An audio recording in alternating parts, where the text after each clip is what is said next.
এগুলো কি? এগুলা আমার বাবা লিচু আনছে কার জন্য? আমার জন্য। কেন এগুলো আমার জন্য আনছে? আমার লেখা তোমার জন্য? তুমি কি ছোট বাবু এসো? কেন ছোট বাবুরাই শুধু লিচু খায়, বড় মানুষ খায় না? না, তাই। আসসালামু আলাইকুম, সবাই কেমন আছেন? তো মেয়ের লিচু খাইতে মন চাইছে, তার বাবা কালকে লিচু নিয়ে আসছে আর বলতেছে দুই তিন দিন ধরেই মেয়ে বলতেছিল যে লিচু খাবে। তো তার বাবা আর কি কালকে বলতেছে যে আমার মেয়ের জন্য 2-3 দিন ধরে মেয়ে লিচু আনতে বলতেছে। আমার তো মন চাইতেছে যে আমি কলেজা কাটতে লিচু নিয়ে আসি।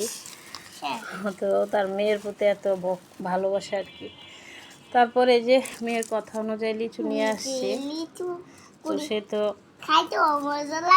খাইতেও মজা লাগে। টক টক লিচু নাকি খাইতে মজা লাগে? তো খাও, ছিলে খাও। আমার মেয়ে আবার লিচুটা পছন্দ করে অনেক। তার বাবাকে শুধু বলতেছিল যে বাবা কখন লিচুর বিচি আনবা, কখন লিচুর বিচি আনবা।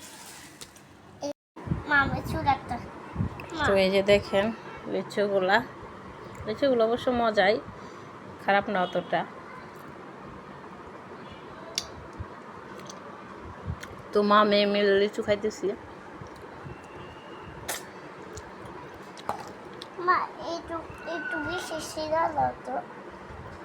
খাও, মজা লিচু মজা। তুমি যদি পরে যাও সাইডে যে বসলাম করবো না? তোমার বাবা তোমাকে অনেক ভালোবাসে, এই জন্য লিচু নিয়ে আসছে। তাই তোমার একাই ভালোবাসে, তোমার জন্য লিচু আনছে, মার জন্য আনে নাই। ঠিক আছে, তুমি একাই খাও, তুমি খাইলেই মার পেট ভরে দেবে। ও শোনা পাখি দেয়। আর একটু পেট ভরে নাই, তুমি খাও, তাহলে পেট ভরে দেবে। শোনা পাখিটা কথা শোনা না যখন তখন দেই ঠাস করে একটা থাপ্পড়। তো এখন সময় হচ্ছে 2:37। কই বিড়াল? আজকেও বিড়াল আসছে। মেয়েকে ডিম দিয়ে ভাত খাওয়াইতেছি, দুপুরের খাবার। এই যে প্রতিদিন এই বিড়ালটা আসে, মাছের কাঁটা দেয় বিড়ালকে, এই জন্য আজকেও আসছে। কিন্তু আজকে তো মাছ দিয়ে ভাত খাই না আমরা, কাঁটা কোথায় পাবো? দেখছো, দুদিন ধরে মানে মাছের কাঁটা ভাত দিয়ে এই জন্য আসে। আর এই যে উনি শুয়ে বসে দৌড়ায় কতভাবে যে খাইতে আসে। আসো নিয়ে যাও, মুখে ভাত নিয়ে যাও, দিতেছি, তুমি নিয়ে যাও। চুলটা আজকে শ্যাম্পু করে দিছে, এই জন্য পাগল পাগল লাগতেছে আমার আম্মুটা। মাথার বেল ছুটাইছো কেন? মাথার বেলটা ছুটাইছো কেন? বিড়াল ভাত খাবি?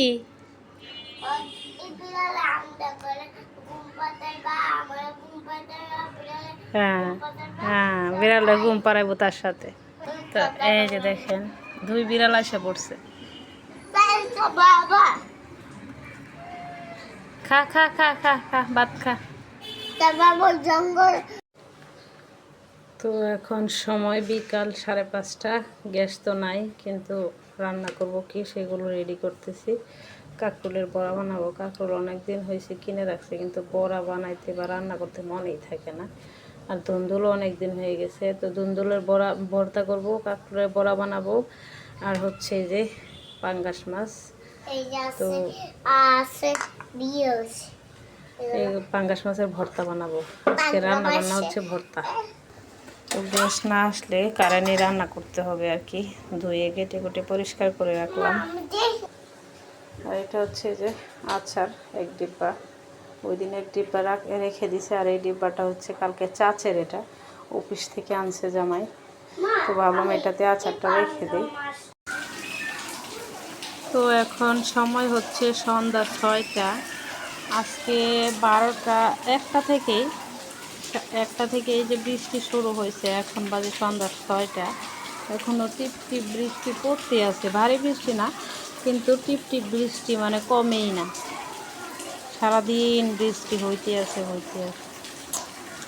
কি একটা হাল অবস্থা। তো বৃষ্টির দিনে কিন্তু আজকে খিচুড়ি খাওয়ার মানে একটা দিন, বৃষ্টির দিন মানেই খিচুড়ি খাওয়া। তো আমাদের তো গ্যাস নাই, কিভাবে খাবো খিচুড়ি? রান্না বান্না করে খাইতেই নাজেহাল একটা অবস্থা হয়ে যাবে আজকে, কারণ আজকে এক ফোঁটাও গ্যাস নাই। দিনও অন্ধকার, গ্যাসও অন্ধকার। তো এখন সন্ধ্যা 6:30। রুটি ঠান্ডা হয়ে গেছে তো আম্মু, এই যে আমি নাকি খাওয়াই দিতাম। পরোটা দিয়া রুটি দিয়া খাইতেছে আমার আম্মু সন্ধ্যার নাস্তা।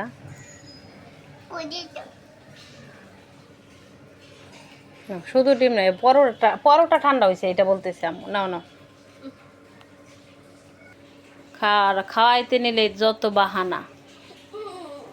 উনা রাখো। তো আপনারাও কি সন্ধ্যার কে কি নাস্তা খাইতেছেন কমেন্ট করে জানায়েন।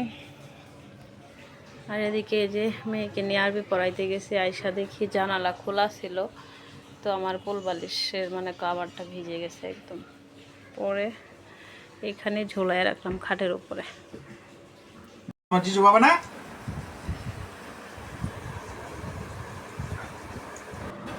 তো যেহেতু বৃষ্টির দিন, তাই আর কি জামাই অফিস থেকে এসে বলতেছিল মুড়ি মাখা খাবে। তো ঘরে বেসন ছিল, তারপর অল্প কয়টা ডাল ভিজিয়ে সাথে সাথে বেটে বেগুনি আর তো ভুলেই গিয়েছি, মানে ডালের বড়া পেঁয়াজ বানিয়ে পুর ঘরেই একদম বাগার দেওয়া ছিল, তো ওগুলা দিয়ে মুড়ি মাখা করে দিলাম। আর এদিকে রান্নাবান্নার প্রস্তুতি নিলাম। তো ওই যে মুড়ি মাখা খাইতেছি, অনেক বেশি মজার ছিল মুড়ি মাখাটা। তো আমাদের ভিডিওটা ভালো লাগলে অবশ্যই কিন্তু লাইক কমেন্ট শেয়ার করে পাশেই থাকবেন। আল্লাহ হাফেজ।